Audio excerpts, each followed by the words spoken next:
Allahu Akbar. Kullama shoma shaimun wa aftar. Allahu Akbar. Kullama taraka ma sahabu wa amtar. Wa kullama nabata nabatun wa adhar. Wa kullama at'ama qani'ul mu'tar. Allahu Akbar. Walillahil hamd. Alhamdulillah. Alhamdulillahilladzi faddala 'ashra dzulhijjah bitad'ifi ujuril ibadah. Faman kana kharaja min baitihi ila siraril udhiyah kana lahu bi kulli khatwatin 'ashru hasanatin wa bukhiya anhu 'ashru sayyi'atin. Asyhadu an la ilaha illallah wahdahu la syarika lah, al-mujidul muhibul makhluqat. Wa asyhadu anna sayyidana Muhammadan abduhu wa rasuluhu wa ummatuhu fil udhiyah wa a'malis shalihah.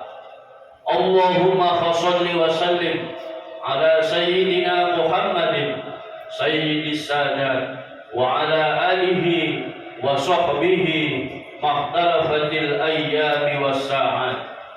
Amma ba'du, fa ya ibadallah, ittaqullaha haqqa tuqatih wa la tamutunna illa wa antum muslimun.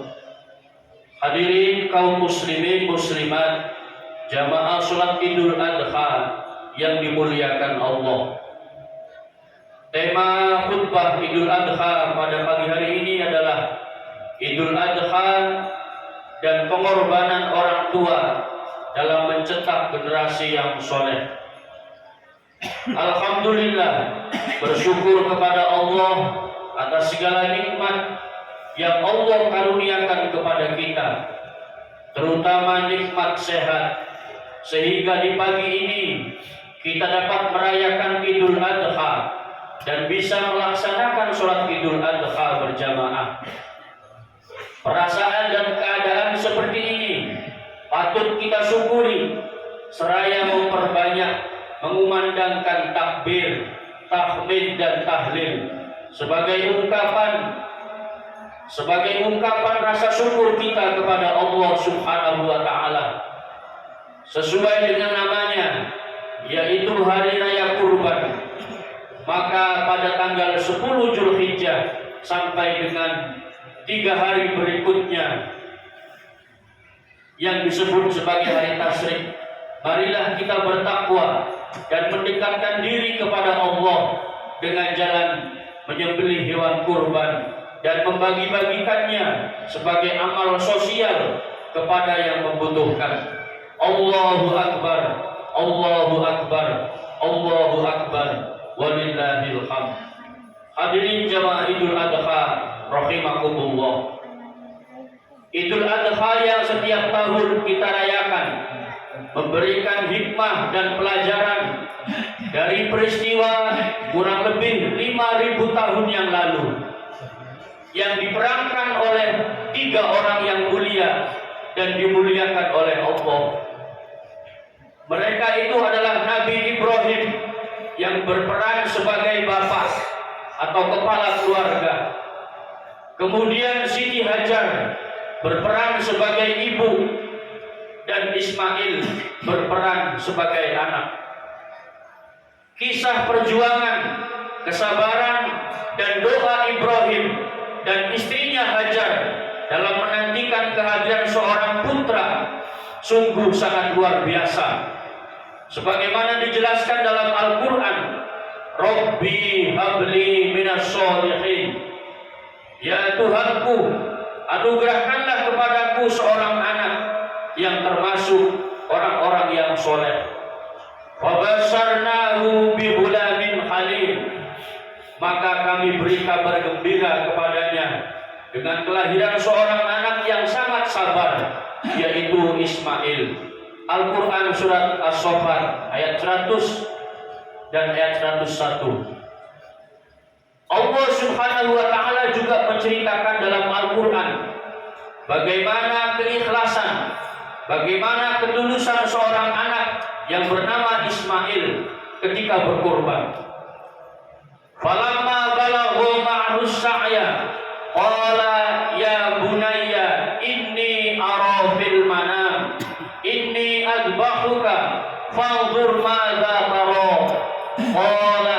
ya abati fa'al ma tu'maru satajiduni insyaallahu minas sabirin.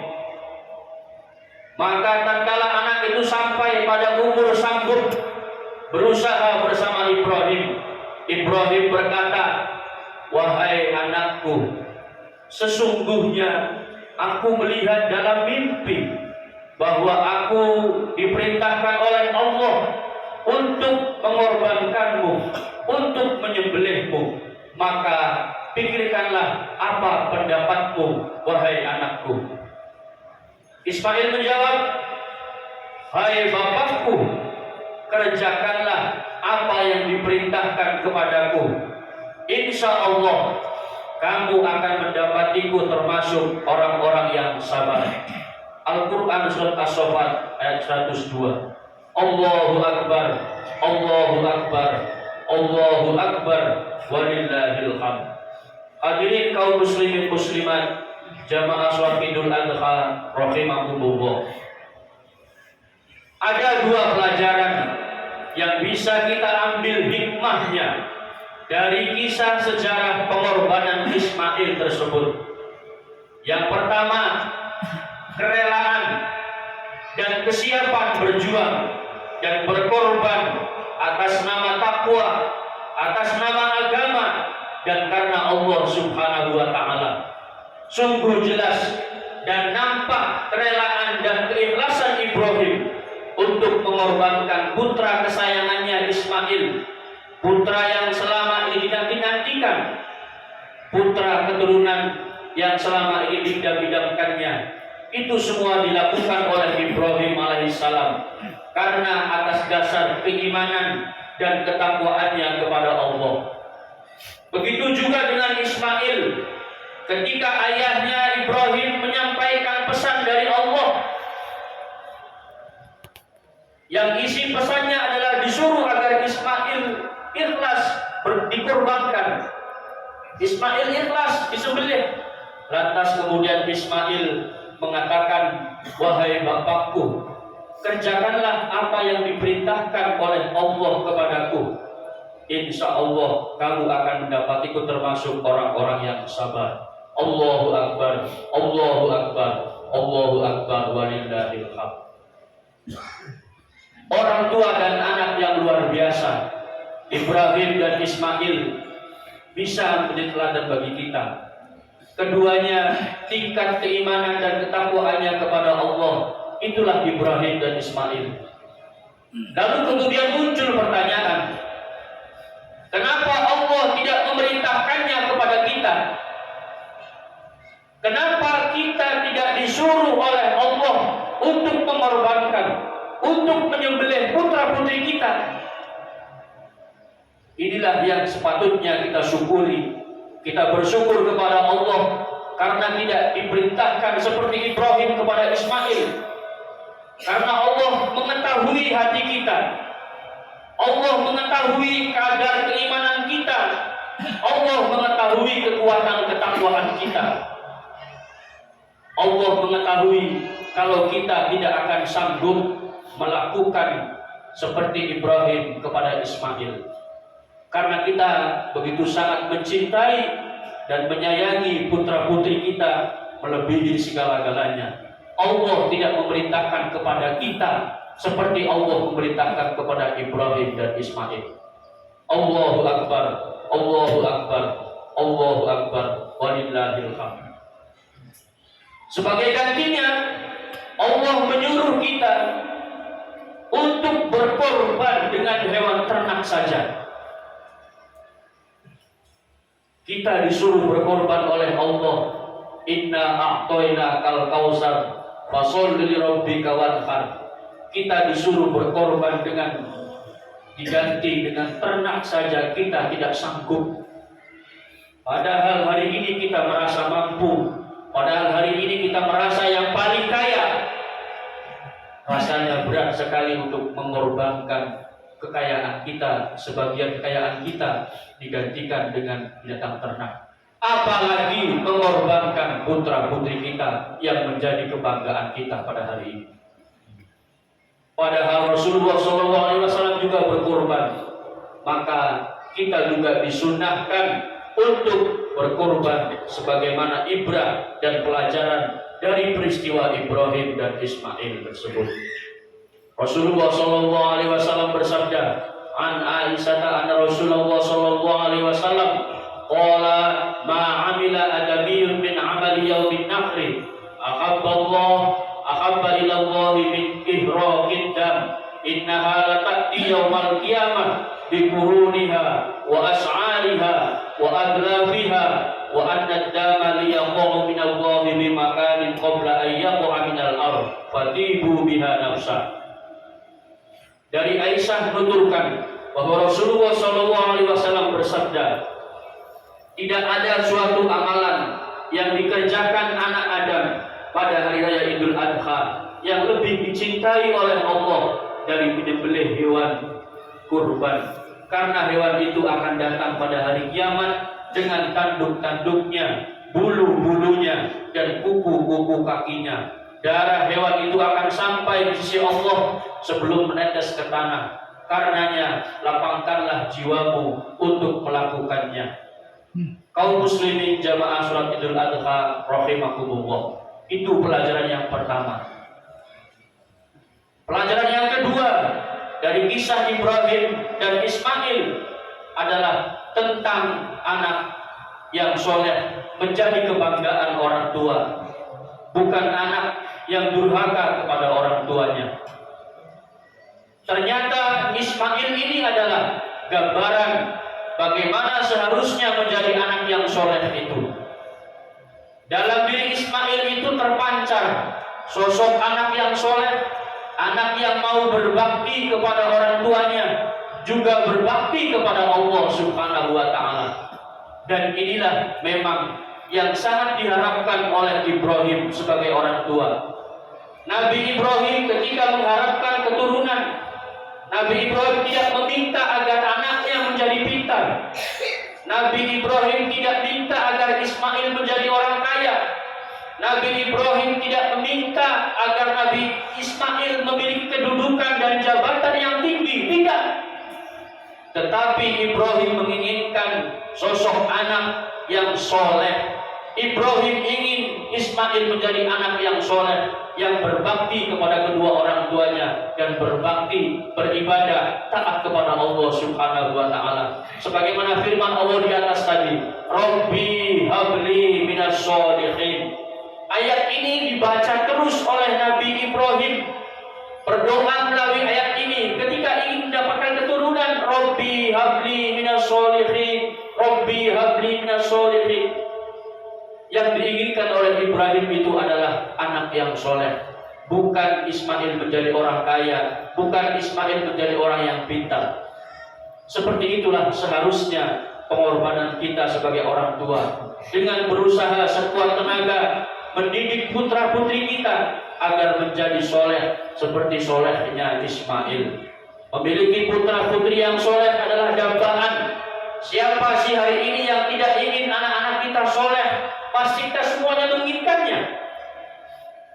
Sebaliknya, siapa yang berkehendak, siapa yang ingin di antara kita memiliki keturunan yang durhaka, kita tidak menginginkannya. Orang tua yang anak-anaknya soleh-soleh akan merasakan kebahagiaan yang sangat luar biasa. Tidak ada bandingnya. Walaupun kita orang tua sudah meninggal dunia, orang tua yang meninggalkan putra-putrinya dalam keadaan durhaka, dia akan menyesal. Orang-orang yang meninggalkan kita yang meninggalkan putra-putri kita dalam keadaan soleh, maka walaupun kita sudah meninggal, kita akan mendapatkan kebahagiaan. Begitu juga sebaliknya, kalau anak-anak kita, kalau kita meninggalkan anak-anak yang durhaka, yang jauh dari agama, jauh dari perintah Allah, ketika kita sudah meninggal, penyesalan itu sampai di alam kubur. Walaupun kita sudah meninggal, kita akan mendapatkan imbas azab dari siksa kenakalan durhaka anaknya kepada Allah. Maka sebaliknya, barang siapa yang hari ini meninggalkan putra-putrinya dalam keadaan yang soleh-solehah, maka itu juga akan berimbas kebahagiaan kepada kita ketika kita sudah di alam kubur.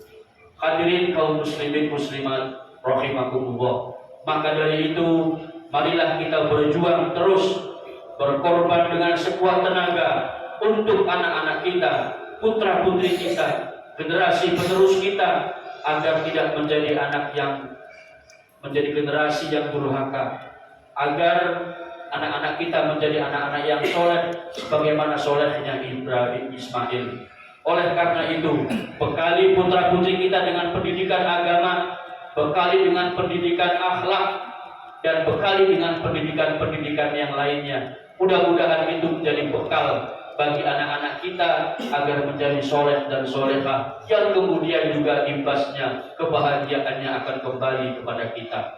Mengakhiri khutbah Idul Adha pada hari ini, kesimpulannya adalah yang pertama, marilah kita pupuk terus agar kita selalu siap ikhlas berjuang dan berkorban untuk kebersamaan, berjuang dan berkorban demi kepentingan umat, berjuang dan berkorban demi keluarga kita, demi putra-putri kita. Hari ini kita yang sudah berkorban, yang sudah terdaftar, itu juga bagian dari pengorbanan kita kepada Allah Subhanahu wa Ta'ala. Maka mudah-mudahan kurban-kurban kita pada hari ini diterima oleh Allah Subhanahu wa Ta'ala sebagai amal soleh kita. Kemudian marilah selanjutnya kita ingatkan kembali anak-anak kita, karena apapun yang anak kita lakukan, baik atau buruknya, kembali kepada kita sebagai orang tua yang mendapatkan amanah dari Allah Subhanahu wa Ta'ala. Seperti Ibrahim begitu luar biasa mendidik Ismail sehingga Ismailnya patuh kepada Allah, taat kepada orang tua. Tentu inilah yang menjadi harapan kita semua. Barakallahu wa iyyakum bima fihi minal ayati wa dzikril hakim. Aqulu qawli hadza wastaghfiru innahu huwal ghafurur rahim.